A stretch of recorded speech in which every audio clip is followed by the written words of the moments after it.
Magandang araw po sa inyong mga magulang. Alam ko po, bilang mga magulang, nais ninyo pong magtagumpay ang inyong mga anak sa buhay at matutunan ang mga tamang bagay sa paaralan. Pero sana po'y matutunan natin na hindi lang sa bahay natututo ang ating mga anak, kundi pati sa loob ng klase at sa pakikisalamuhan nila sa iba. Ang mga guro po ay hindi lang tagapagturo, kundi mga tagapag-alaga rin ng kanilang kinabukasan. Kung ang inyong anak ay pasaway at hindi sumusunod sa mga alituntunin ng paaralan, hindi po ito nakakatulong sa kanila. Huwag po nating gawing dahilan ang pagiging makulit ng inyong mga anak bilang normal na ugali ng kabataan. Ang pagiging makulit ay hindi katumbas ng pagiging hindi edukado.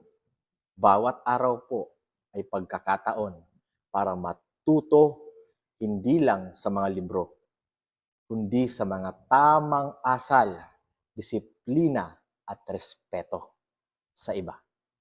Minsan po, ang mga bata ay kailangan ng gabay, hindi lamang sa bahay, kundi pati na rin sa labas ng bahay.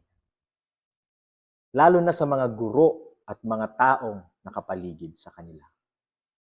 Kailangan po nating tanggapin na hindi lahat ng magulang ay may kakayahan o pagkakataon na makita ang lahat ng nangyayari sa paaralan. Kaya't mahalaga na magtulungan tayo para sa kanilang kinabukasan.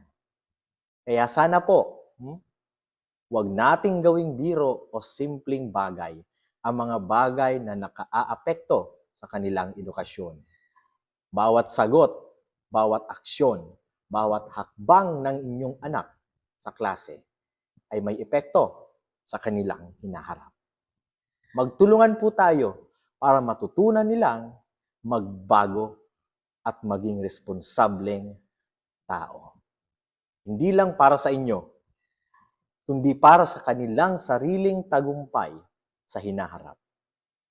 Walang kasalanan ang magtanong.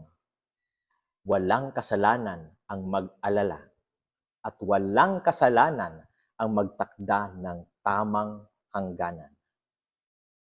Kailangan lang po natin maging handa na i-guide sila sa tamang landas at hindi tayo titigil hanggang sa makuha nila ang pinakamataas na antas ng edukasyon at disiplina.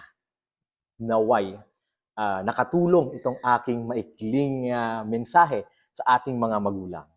Maraming salamat po. Sa uulitin, ito po ang inyong lingkod. Isang guro, Kahamis Vlogs, at patuloy na nagsasabi, I love you all. Thank you very much.